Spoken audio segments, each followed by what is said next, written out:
La canciller de Colombia aseguró que podrían asilar a Nicolás Maduro.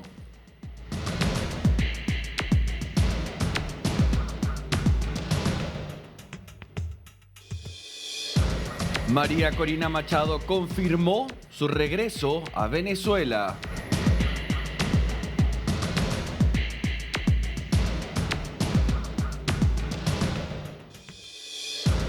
El proyecto de reforma laboral de Milei ingresó al Congreso.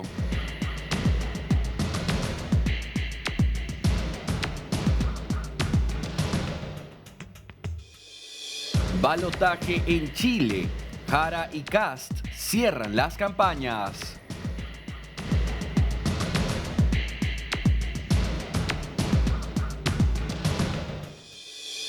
Peligra el resultado electoral en Honduras.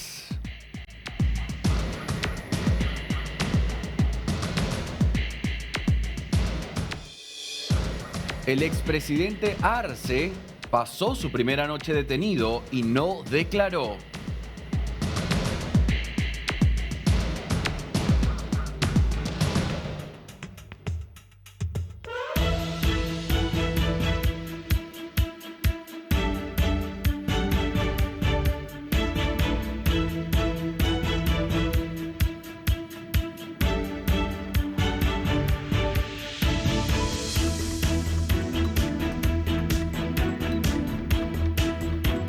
Y a esta hora reiteramos que los Estados Unidos han impuesto nuevas sanciones a los 3 sobrinos de Nicolás Maduro, es decir, son sobrinos de Cilia Flores, la esposa de Nicolás Maduro, y además a un empresario petrolero y a 6 buques petroleros, estos 6 buques que transportan petróleo de Venezuela. Permítame y le explico específicamente qué es lo que ha determinado el Departamento del Tesoro de los Estados Unidos y lo vemos en pantalla el posteo que hace desde la red social X.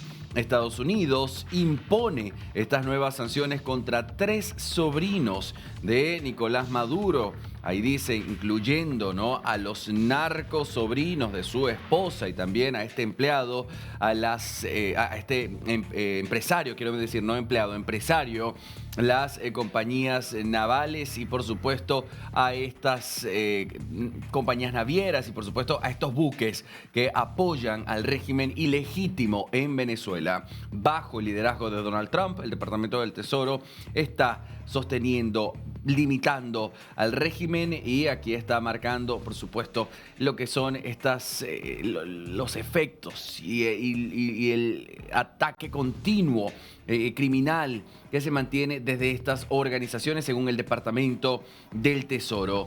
La administración de Trump recuerda que en octubre del 2022 en el gobierno anterior, estamos hablando del presidente Joe Biden, les concedió el indulto como parte de un intercambio de presos que involucró a 7 ciudadanos estadounidenses quienes se encontraban detenidos en Venezuela.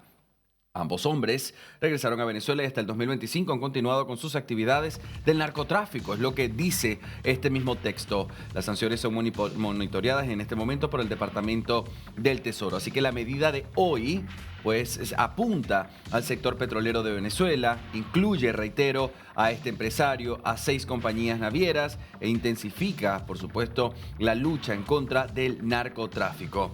Quiero mostrarle, de hecho, en este momento la página oficial del Departamento del Tesoro que dice específicamente lo que yo le vengo anunciando. La medida que toma hoy la oficina del Departamento del Tesoro, especialmente desde el control de estos bienes extranjeros, ahora va en contra del régimen ilegítimo de Nicolás Maduro, sancionando a los sobrinos de la esposa de Nicolás Maduro, Cilia Flores, también al empresario afiliado, alineado a Nicolás Maduro, 6 compañías navieras que operan en el petróleo, el sector petrolero de Venezuela y adicionalmente la OFAC, que es conocida en Latinoamérica como la lista Clinton, donde forma parte Gustavo Petro, su esposa, su hijo y el ministro del Interior, por cierto, pues dice, identifica a estas naves 6 buques asociadas que han estado allí haciendo estas prácticas inseguras, ilegales, continuas y que continúan, por supuesto, dando estos recursos financieros a el régimen narcoterrorista del corrupto Nicolás Maduro. Es lo que dice la página web del Departamento del Tesoro de los Estados Unidos.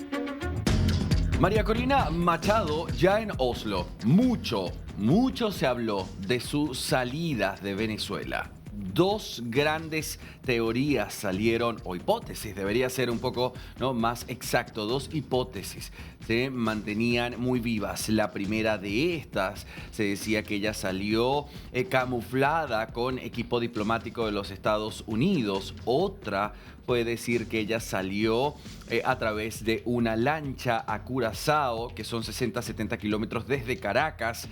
No hay una ruta directa desde Caracas hasta Curazao. Unas 3-4 horas en lancha para después de ahí comenzar esa travesía que la llevara a Oslo. Con demora, pero llegó. Por supuesto, la pregunta que le hicieron los periodistas presentes del mundo entero fue cómo sale de Venezuela y específicamente si hubo apoyo de los Estados Unidos. ¿Qué cree usted que dijo? Vamos a escuchar.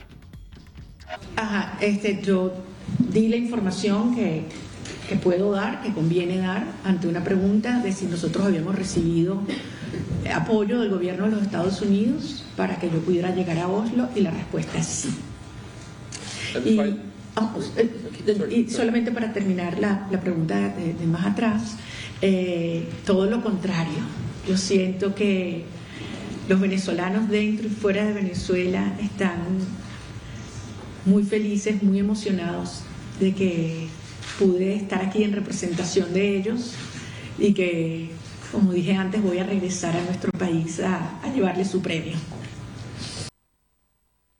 Ahí está la frase importante de María Corina Machado: voy a regresar a Venezuela, voy a devolverles y a llevarles este premio. Y usted se pregunta al otro lado, ¿por qué es importante que María Corina Machado regrese? ¿Y qué implicaría que no lo hiciera? Se pierde credibilidad, se pierde poder, se le da capacidad al régimen de decir que ella huyó, que ella se ganó ese $1 millón y se va directamente hasta Oslo o cualquier otra parte del mundo fuera de Venezuela. Por supuesto, decepcionaría a quienes se mantienen en Venezuela y no cumpliría con esa narrativa de hasta el final. Esto también, por supuesto, permitiría al régimen hablar y hacer comparaciones a la salida de Leopoldo López en su momento o a la de Juan Guaidó en su momento, que son figuras detestadas en Latinoamérica por la mayoría de los venezolanos. Y se lo digo, por supuesto, con experiencia propia. Es decir, las veces que tuve la oportunidad de entrevistarlos en este medio, esos videos se llenaron de comentarios negativos, de odio por parte de los venezolanos a estos dos personajes. Entonces, María Corina Machado insiste en que regresará a Venezuela. Ella ya no le pide ayuda únicamente a los Estados Unidos. Con su visibilidad, esa vitrina desde Noruega en Oslo, hoy le pide la ayuda al mundo entero. Vamos a escuchar. Irán, Cuba, grupos terroristas como Hezbollah, Hamas, los carteles de la droga o la guerrilla colombiana que están ocupando Venezuela. Esa es la verdadera ocupación. Nosotros le pedimos al mundo, sí, ayuda para bloquear el ingreso de estos recursos que provienen de actividades ilegales, que es lo que soporta la estructura represiva del régimen. Y eso viene por tráfico de armas, por tráfico de drogas, por tráfico de oro, por tráfico de seres humanos. Y sí, así como el régimen se apoya en sistemas criminales, nosotros necesitamos que las democracias del mundo apoyen a los ciudadanos. Gracias.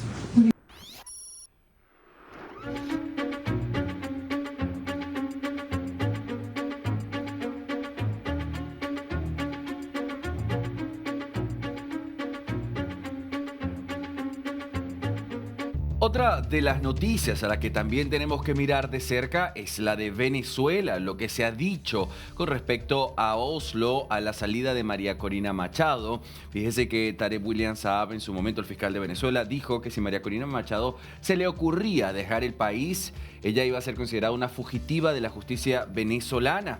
Por supuesto, María Corina Machado sale con el apoyo de los Estados Unidos, y ahora lo que dice Diosdado Cabello es que ellos sabían de eso, que ellos sabían dónde iba a ir María Corina Machado, que no hubo ningún trabajo especial de los Estados Unidos. Es más, dijo, nosotros la pusimos a ella allá en Oslo, por supuesto, con esta sátira y el tono del mismo Diosdado Cabello característico de sus discursos. Hoy Lo que también ha sido noticia es que Nicolás Maduro, ante la presión, el cerco de los Estados Unidos, la mirada del mundo sobre Venezuela, pues recibe esta notificación, ¿no?, de que desde Colombia, Rosa Villavicencio, quien es la ministra de Exteriores de Colombia, ha dicho: si Estados Unidos precisa que Colombia asile a Nicolás Maduro para una transición en Venezuela, pues Colombia no se negaría.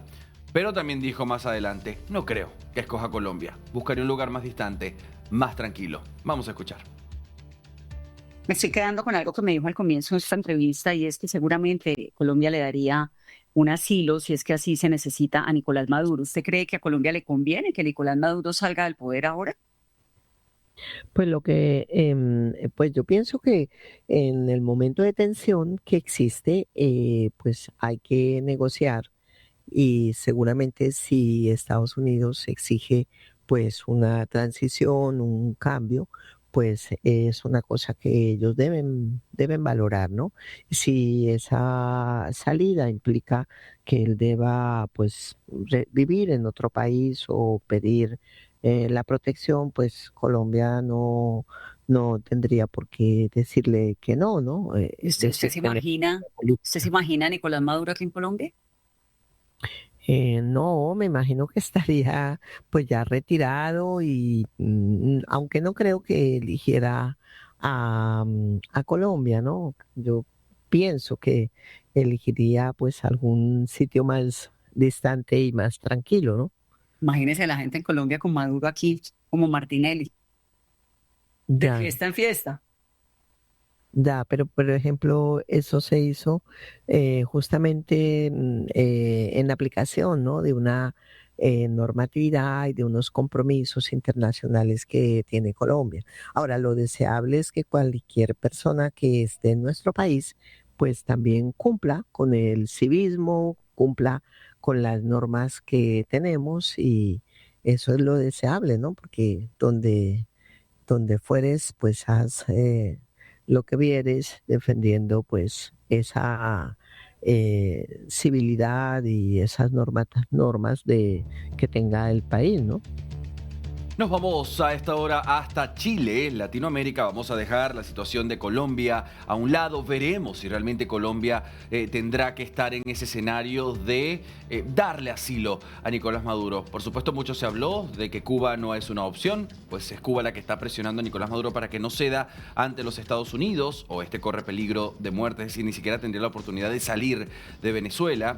Por otra parte, Rusia no es un escenario. Estamos hablando de las condiciones climatológicas, estamos hablando de la condición de guerra que vive hoy Rusia. Turquía sería una opción. Veremos cuál es el escenario que se da. Y ahora sí, le digo, vamos a cambiar el ángulo de la información. Nos vamos directamente hasta Chile, donde hoy tanto Janet Jara como José Antonio Kast, los candidatos quienes lideraron esos votos, lo que fue el conteo electoral, y que da Janet Jara en la primera vuelta liderando, no con suficiente distancia de José Antonio Kast, quien representa la ultraderecha, pero los otros dos candidatos también eran de derecha, una derecha tal vez más conservadora, más de centro, pero matemáticamente pues está visible allí, es evidente. Si estas tres se unen, por supuesto, es él el presidente electo de Chile el 14 de diciembre. Pero por supuesto en las elecciones de Latinoamérica el voto se cuenta hasta el final, y ahí es donde se conocerá el resultado.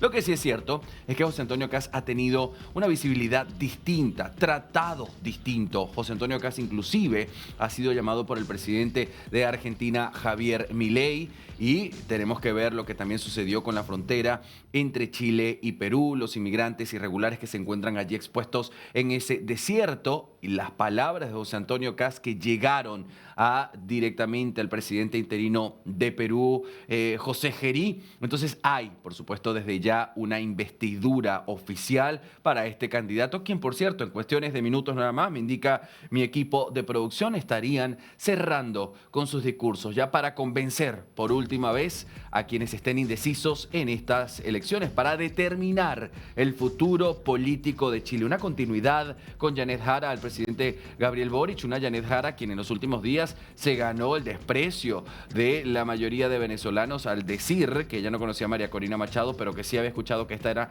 había tenido sus intentonas golpistas, y lo dijo, por supuesto, desde un escenario hermoso, donde las ideas divergentes coexistieron, la de ella y la de José Antonio Cast. Escenario que ni soñándolo se vería posible en Venezuela. Por otra parte, José Antonio Cast, quien habría que ver qué tanto logró convencer a los electores simpatizantes de los otros dos candidatos de derecha. Domingo 14 de diciembre, una cobertura especial que haremos desde acá de DNews para usted.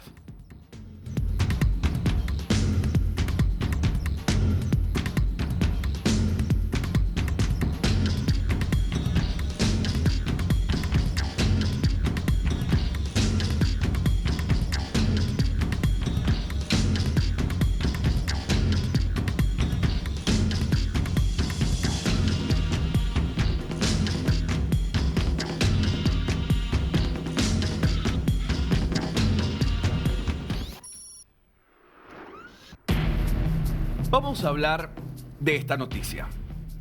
El presidente de los Estados Unidos, junto a todo su equipo, deciden tomar una decisión importante: incautar, esta vez, un buque petrolero de Venezuela.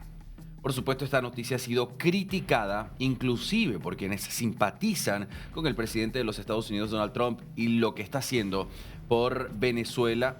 Por supuesto, por Venezuela, quiero decir, por Venezuela. Hay Estados Unidos primero, America First, y esto que no se nos puede olvidar. Estados Unidos decide en este momento incautar el buque petrolero y se lee desde Venezuela lo que Estados Unidos siempre quiso: fue el petróleo. Este es el mensaje que se da hoy desde Venezuela. Está cumpliendo lo que se les advirtió. La narrativa que se marca fuertemente desde Venezuela para los venezolanos dentro del país es que Estados Unidos quería invadir a Venezuela, al país caribeño, para llevarse el petróleo. Y ahora le da una punta, ¿no?, al régimen venezolano de poder decir: se los dijimos. Pero en Latinoamérica hay algo que entender. La incautación del petróleo de este buque, que sí, efectivamente es un buque de gran tamaño, no satisface las necesidades de un país tan ambicioso como la potencia mundial que es los Estados Unidos. Hay que ser muy poco inteligente y racional para creer que Estados Unidos pretende hacerse del petróleo venezolano incautando buques petroleros en agua del Mar Caribe. No es así. Si la intención de los Estados Unidos es robarse el petróleo, créame, lo van a hacer de una manera mucho más inteligente, pero no incautando buque petrolero. Lo que hoy podemos analizar de esta incautación es mayor presión. Fíjese usted que si ahora los objetivos de los Estados Unidos fuesen incautar buques petroleros desde Venezuela, estaremos hablando, por supuesto, de una mayor presión a Venezuela para que Nicolás Maduro ceda y pueda salir. Estados Unidos no quiere sangre, no quiere dolor, no quiere pérdidas en su fuerza militar. Y ya sabemos que, si bien no es por la milicia de Hugo Rafael Chávez Frías, esta gente de la tercera edad a la que le han estado entregando armas, sino más bien de lo que es el armamento con el que cuenta Venezuela, estos misiles rusos antiaéreos, la presencia de organizaciones criminales, el ELN, las guerrillas, lo que le darían un poco de lucha, de piedrita en el zapato a los Estados Unidos si Estados Unidos quisiera invadir. Algo que ha dejado bastante claro es que no lo quiere hacer. Por supuesto, ahora usted me pregunta al otro lado de esta pantalla: ¿todo bien, Andrés? Pero ¿qué pasa entonces con ese buque que se incauta y que ahora se está llevando hasta los Estados Unidos? Hay un proceso allá. Donald Trump dice: yo soy el hombre más poderoso del mundo, y puede que lo sea, pero Donald Trump no manda por sí solo en su país. Hay otras instituciones, otros equipos de poder a los que hay que darle respuesta. Entonces, Donald Trump tiene que seguir un proceso que es prolongado para la incautación. ¿No me cree? Vamos a escuchar a Caroline Leavitt cuando esta decía: cada proceso de incautación requiere una revisión y un proceso que será seguido. Vamos a escuchar. Hello, everybody. Good afternoon. Hello. Some new faces in here today. With respect to the oil and what happened yesterday, the Department of Justice requested and was approved for a warrant to seize a vessel because it's a sanctioned shadow vessel known for carrying black market sanctioned oil to the IRGC, which you know is a sanctioned entity. So the president is committed to stopping the illegal flow of drugs into our country. He's also fully committed to effectuating this administration's sanction policy, and that's what you saw and the world saw take place yesterday. Would he use this seized Venezuelan oil to try to help Americans with affordability here in the United States? Well, what I can tell you right now, the vessel has been seized, as you know, and the Department of Justice did that in conjunction with the Coast Guard and the Department of War. The vessel is currently undergoing a forfeiture process right now. The United States currently has a full investigative team on the ground on the vessel, and individuals on board the vessel are being interviewed, and any relevant evidence is being seized. With respect to the oil, that's a different issue. As you know, Peter, the vessel will go to a U.S. port, and the United States does intend to seize the oil. However, there is a legal process for the seizure of that oil, and that legal process will be followed.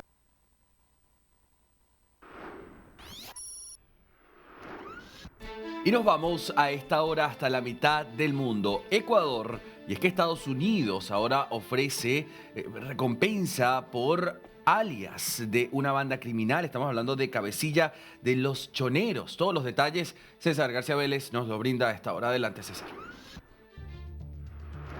Sí, ¿cómo estás, Andy? Crece la atención que está teniendo los Estados Unidos alrededor de esta organización, este GDO, Los Choneros, uno de los más grandes del Ecuador.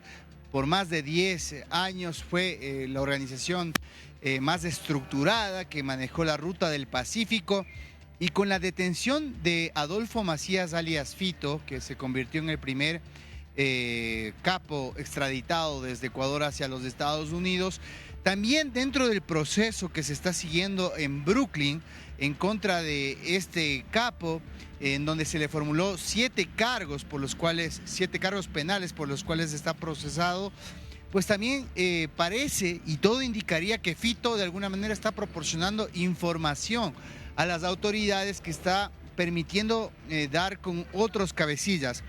Hay 2 lugartenientes, Andy, que son muy importantes dentro de la estructura de los choneros. Uno de ellos es alias El Topo, el cual ya fue capturado y está en proceso de extradición. Y otro es el que están viendo ustedes en imágenes. Se trata de Francisco Manuel Bermúdez Cagua, alias El Churrón. Este peligroso individuo está siendo requerido por el Departamento de Estado de los Estados Unidos y se convierte en el primer narcotraficante ecuatoriano que está publicado en la lista del sistema de recompensas del Departamento de Estado.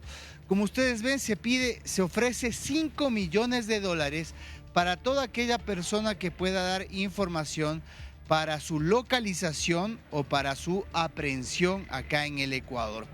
Este alias El Churrón, como se lo conoce, estaba condenado a 40 años de cárcel y fugó luego de permanecer en el año 2024 más de 60 días haciéndose pasar por enfermo en el Hospital Monte Sinaí de la ciudad de Guayaquil. De ahí huyó y desde entonces se encuentra prófugo, y el gobierno de los Estados Unidos ofrece $5 millones. Revisemos el post que puso la Embajada de los Estados Unidos acá en Ecuador a propósito de la publicación del Departamento de Estado. Ustedes ahí están revisando en imágenes. Dice: no más drogas en nuestras calles, no más carteles en nuestros barrios.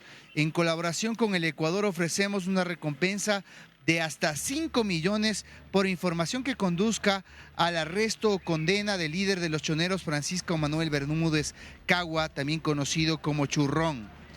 Enviar información a la DEA, @DEA, o al +593, que es el prefijo de Ecuador, y se da un número de teléfono, el 988-292235, o al plan de recompensas 131. Esta es la publicación que acompaña la fotografía de este lugarteniente de Fito, que es requerido por las autoridades. 5 millones de dólares. Así se convierte el Churrón en el primer delincuente ligado al narcotráfico que es requerido por el sistema de recompensas del narcotráfico en los Estados Unidos, Andy. Se fuga en el 2024 de un hospital de Guayaquil y por supuesto en pantalla le compartimos esta imagen de búsqueda, deja el número de contacto. César, ¿ha habido alguna especie de reacción desde Ecuador tras darse a conocer esta noticia de compensa por su captura, información que lleve a su detención? Sí, debe estar cerca la captura, eso te puedo decir. De acuerdo a lo que ha dicho el ministro Reinberg, hay posibilidades de que pueda ser capturado. Bien. El topo lo fue hace muy poco, así que hay posibilidades. Y si quien nos está viendo a través de las imágenes de DNews sabe algo al respecto, se está ofreciendo 5 millones por capturarlo. Gracias, César García Vélez, estaremos atentos.